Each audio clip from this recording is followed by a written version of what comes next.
Hey parents, it's Mr. Sonny with Magic Book University, and welcome to another episode of the Role Models Podcast. Today I have somebody very, very special, and he is the president of a animal sanctuary out in Colorado called Love and Arms, and they're saving animals and doing such a great job doing it. And he's on to talk to your kids about really making a difference, following your heart, and doing what means most to you. So, Shalin, thank you so much for being onto this podcast. I'm really appreciative, and I know that your message is really going to make a difference in these kids' lives and these parents' lives, and hopefully help change certain mindsets that these kids and parents have going on and help grow them to the next level. So thank you so much for being on.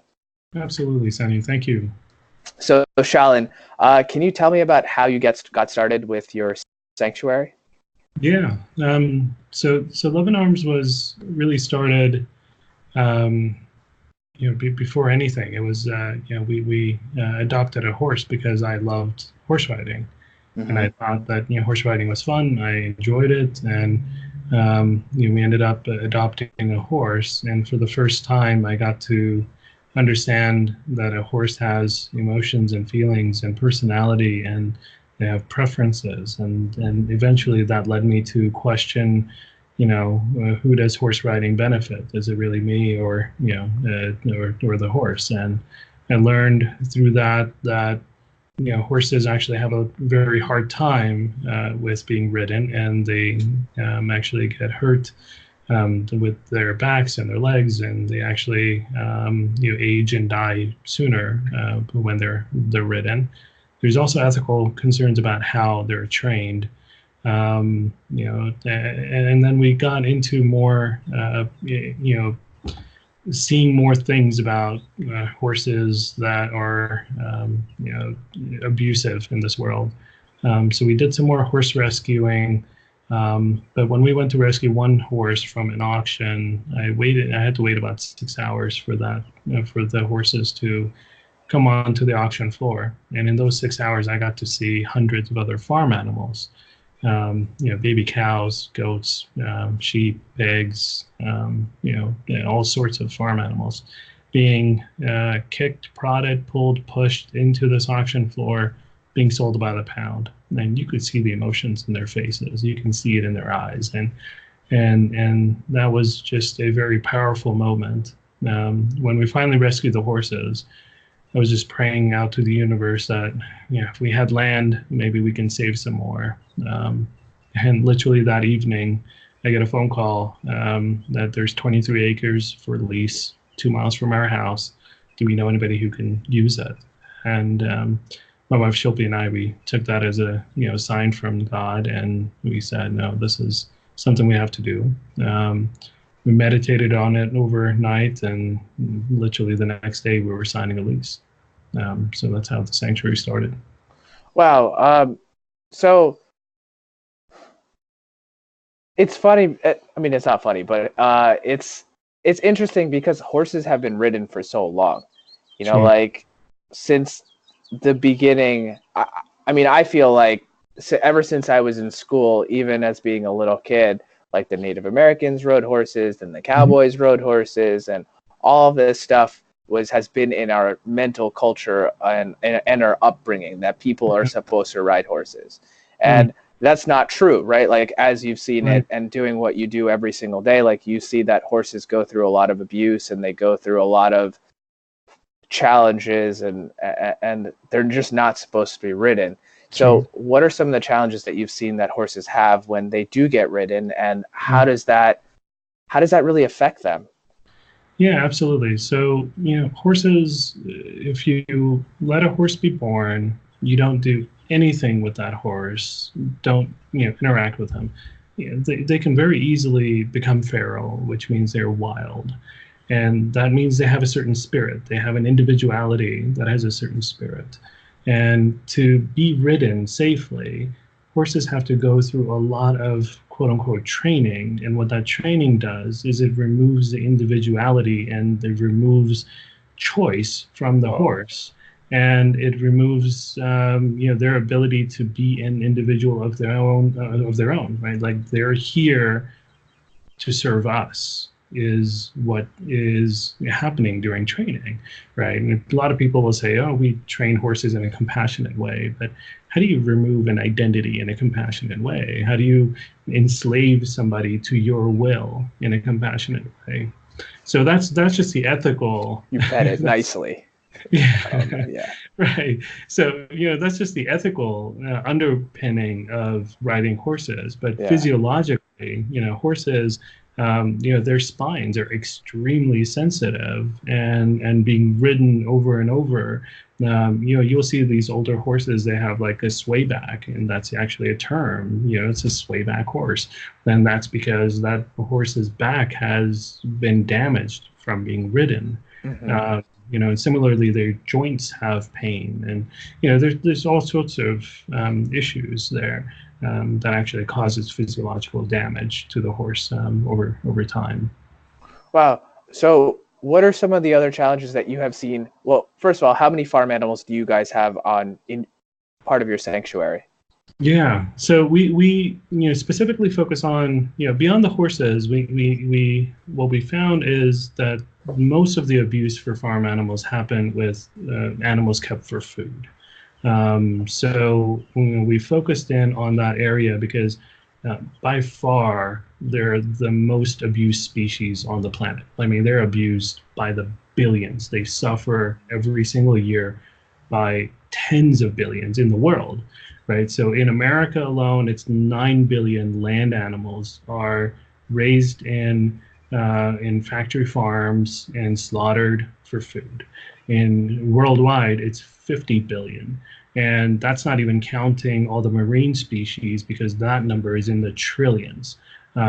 Fishes and shrimp and lobsters and etc. Like that. It's what we're doing to these individuals. I mean, it's crazy. So the sanctuary, we focused in on farm animals because that is an area that we wanted to impact the most.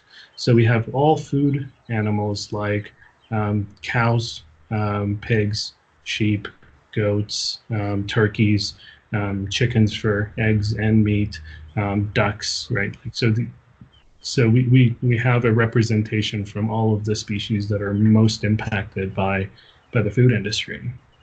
So what happens to the products, or say goat or sheep grow their fur, and then that's a natural thing that happens to them. What do you guys do with say the products that the animals naturally produce? Like if a chicken lays eggs, right? You hatch them, or how does that? Sure. So that's a really interesting question, because what is nature, right? That's always a big question. Nature in our definition might be something that is untouched by humans, and unfortunately farm animals are heavily influenced and touched by humans. Over the past hundreds if not thousands of years, these farm animals have been bred with a very specific purpose. So chickens, the ancestors of chickens are jungle fowls, still could be found in some parts of Southeast Asia, like Indonesia and places. They generally lay eggs in clutches a couple of times a year. And, but egg-laying chickens of farms, they lay over 300 eggs every year. Wow. One chicken lays over 300 eggs a year. And that's because humans have influenced their genetics over thousands of years to produce this one product. And what that does to the chicken is it affects their body. I mean, it actually in the egg industry, a bird about 18 to 24 months of age is considered spent. And that's because their body is literally spent producing all these eggs over those years. And about 18 months is when egg industry will destroy all of their chickens and they replenish them with new chickens. So what we do at the sanctuary is when we rescue these individuals, we make a commitment to them that your body is your own. We will not continue to exploit you for any reason, for any benefit for us as humans. And so if they lay eggs, we just compost them. Because their body is just conditioned to lay these eggs. In fact, specifically for the eggs, it's so bad for them that usually chickens in a sanctuary environment or in a home environment, they will actually get ovarian cancer, reproductive cancer, usually around 3 to 5 years of age. That's because of all of this egg laying that they've done. And so we've found a hormone that we can implant for them that actually prevents them from laying eggs, which then allows them to live a much more healthier life. So we implant our chickens every 6 months. The implant costs us about $140 each time, but it prevents them from laying eggs, which allows them to actually live a healthy life. Each time when they lay an egg, their body is using up stores of calcium and protein and fats, and even laying an egg. If you ever see a chicken lay an egg, it's an arduous process. It's like childbirth. Like they have to pass this big thing through their body, and it's not it's not just it's not simple. So when we think about our residents as individuals, that is our responsibility to care for them in the most humane and ethical way possible. We couldn't say no to implanting. Like they have to be implanted because their body needs that. Mm-hmm. With our sheep, sheep have been bred to continuously produce wool, but natural sheep, sheep in the wild that you would see in like mountain sheep, right? They actually naturally shed their own wool every year. Right? They grow the wool in the winter, they shed the wool as in spring. But farm sheep cannot do that. Like we've bred that out of them, so they just continue to produce wool. And if we let them go, they just have this huge amount of wool around them, which is extremely uncomfortable because it's of the weight and how it keeps their body warm and things like that. So they have to be sheared. So we shear our sheep twice a year because the sheep we have, they're mostly merino sheep, which they produce even more wool than some of the other breeds. And so we shear them twice a year. And what we do is we let some of that wool out into the fields for other animals to be able to gather as as bedding and things for their nesting. For nesting, and then we compost the rest. We get lots of people asking us like, oh, can I just have that wool? You're not going to do anything with it, but that's perpetuating the belief that animals are here for human benefit. Okay. How many animals do you have in your sanctuary? So currently we have a little over 70. And that's it's a very difficult number to control, right? Because we get rescue requests every single day, and if we said yes to every one of them, we would have hundreds, if not thousands, of residents already in 4 years in. The reason why we only have 70 is because we recognize that in face of the billions that are being abused and slaughtered every year, we can't rescue our way out of this, right? Like we can't save every one of them. And so what is the bigger thing we can do is we can educate people, we can help them understand that animals are not here for us, but they're here with us, and that they deserve compassion. They're intelligent, they have emotional self-identification, they have complex social relationships, they have a language of their own. They're not dumb animals, right? They have a language of their own. We just don't understand. So when we help people see those things and they give up consuming animal products, which is very easy to do in this day and age, and much healthier for you, then we spare far more number of lives than we could ever rescue as an organization. So what we like to do is we focus on some of the most deeply abused individuals, and we nurse them back to health. We give them lots of love, and then we tell their story as an individual, right? We help people identify and connect with them as an individual, and help people see the millions that are unseen through this one individual, right? So if you come to the sanctuary, we would introduce you to a cow named Tito, who we rescued as a baby from the dairy industry, where over 50,000 cows were kept for dairy. And we rescued him because he was born a male, which in a dairy, it is completely unwanted. Yeah. And because dairy cows are different than beef cows, even there's no meat that is that comes out, and there's not enough meat even in the male, right? So a lot of people think that the males still just use it for meat, but again, it's a consumption.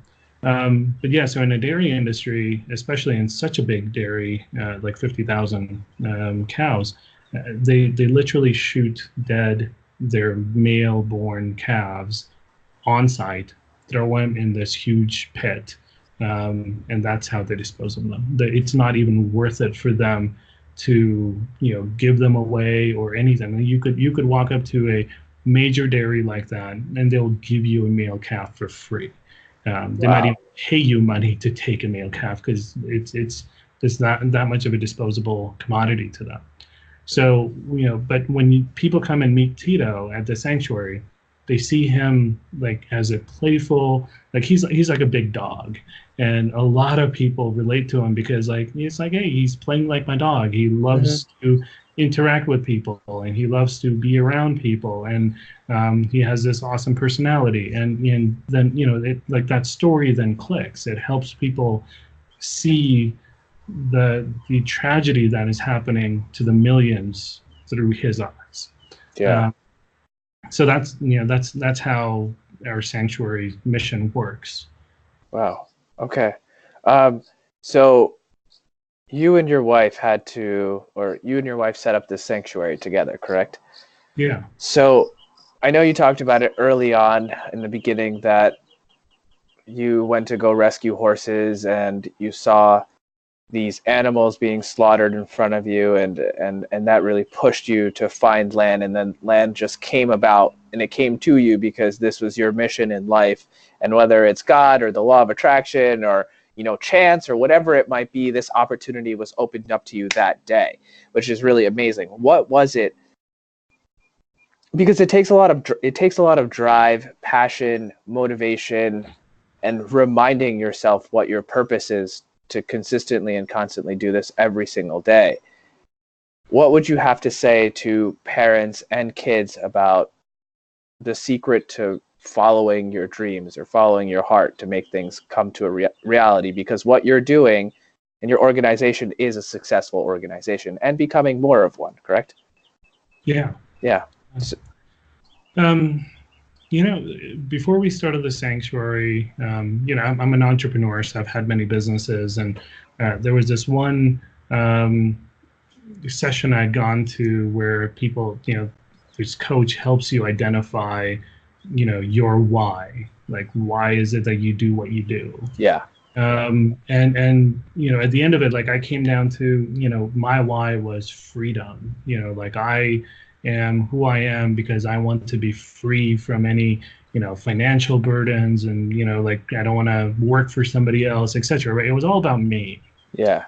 And, at the end of the day, it didn't make as much of a difference to me if I worked harder, or, because if I'm good, I'm set, I'm making enough money, like, that drive just wasn't there when it was about me.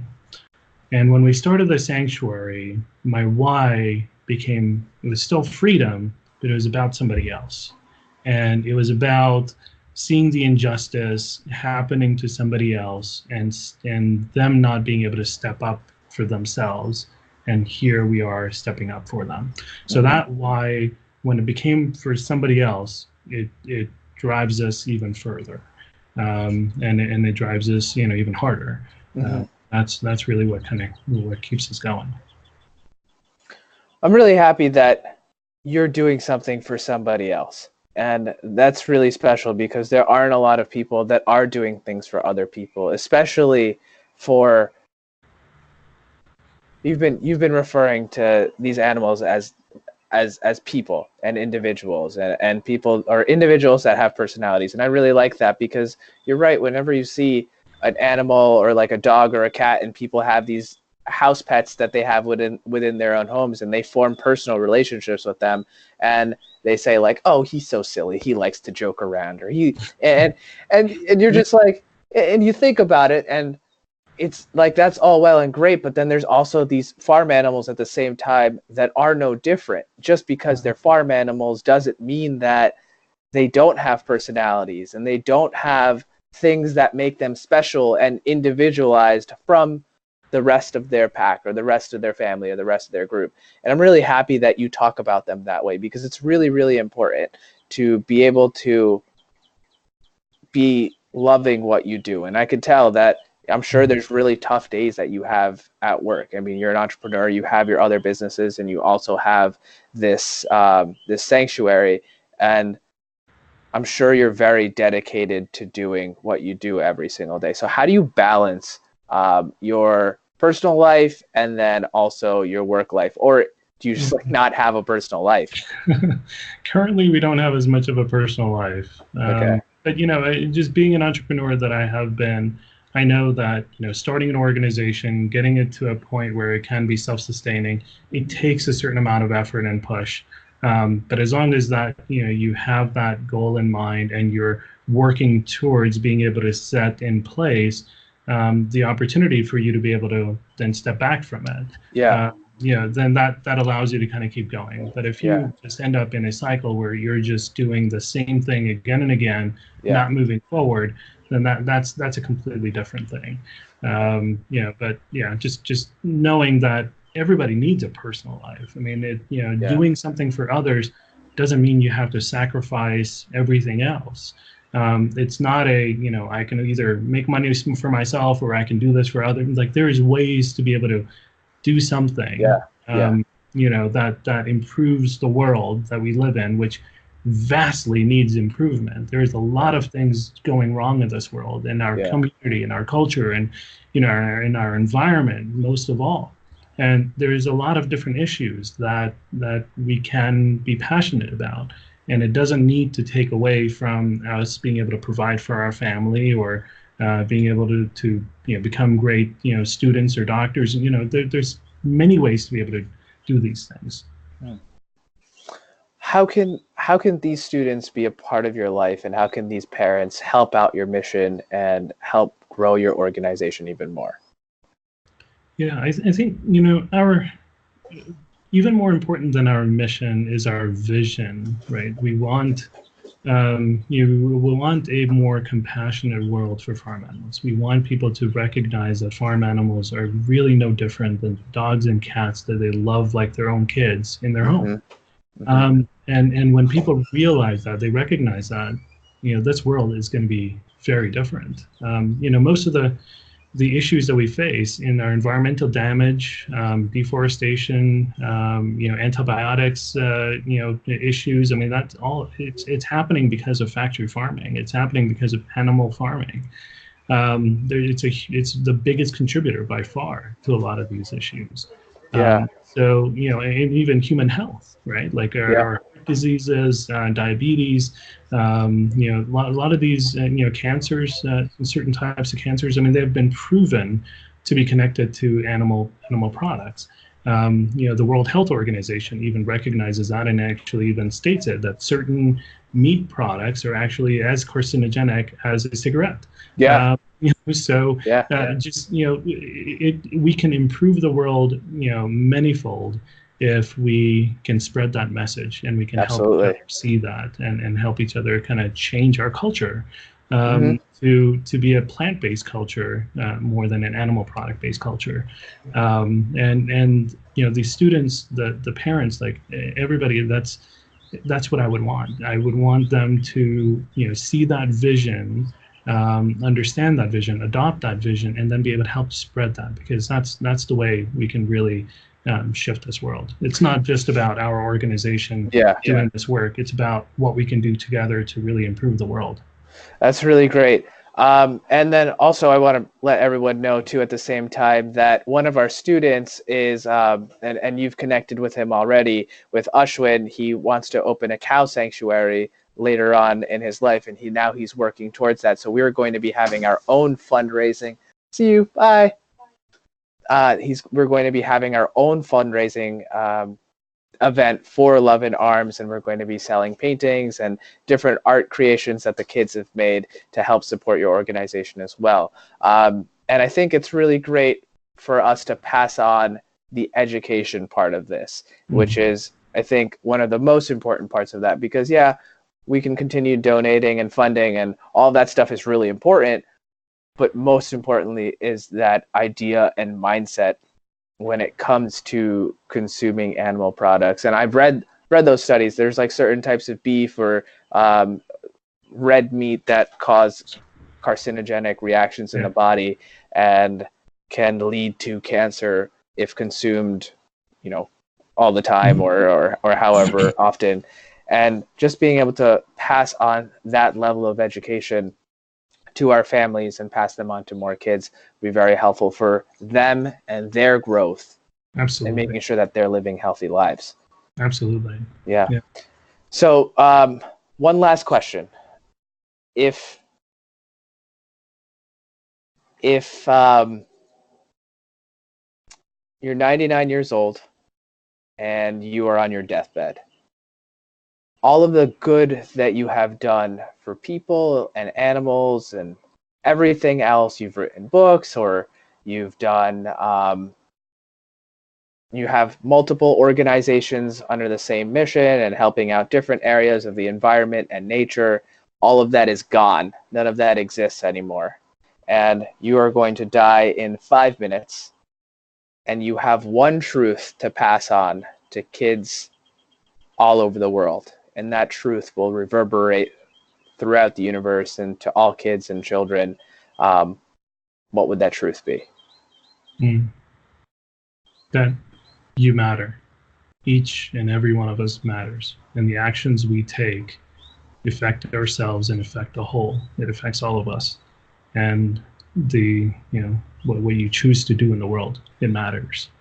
So. Awesome. That's really great. And I think it's really important for kids to know that they matter and parents to know that their kids matter, and parents also matter at the same time as well. Absolutely. And and a lot of times we all forget that we matter. And that's when we get inside of ourselves and have a low self-confidence and a low self-esteem and think that we can't make a difference. But like you said, just by changing our diet a little bit, altering the way that we eat and altering the way that we live our lives, we can have a bigger and greater impact in our environment and all the things around us as well. I agree. And that just to expand on that is the reason why we're consuming animal products now. There was a point in time where it was a necessity for, human, existence in certain ways. Like we needed to be able to ride horses so that we can, build a larger community and, and be able to travel. And, there was these necessities that were happening. They're no longer a necessity. For the most part of the world, it's no longer a necessity to subjugate animals to our will. It's just not a necessity. It's not for our body. It's not for anything. But why does it still exist? It exists because it's a culture that has existed over time. It's passed on from, their parents to you. Like, this is how we eat. This is how we think about, dogs we don't kill and pigs we do kill. This is culture. And that culture, changing that culture, if you just sit and wait for the culture around you to change before you change, then it's not going to happen fast enough. But you matter. When you make that change, people around you will change. And so it matters about what you do, and you shouldn't wait for that change to happen around you. You can start that change.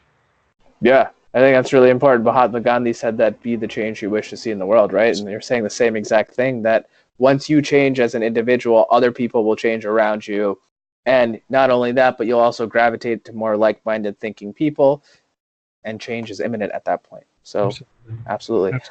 Well, Shalin, thank you so much for being on the Role Models podcast. I really enjoyed listening to your story, and I know that a lot of kids and parents have learned a lot from your story.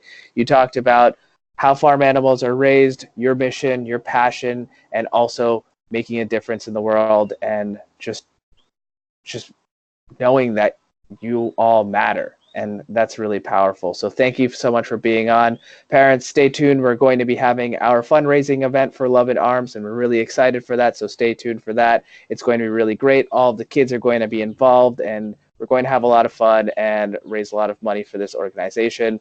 Shalin, thank you so much for being on, and I look forward to our next one.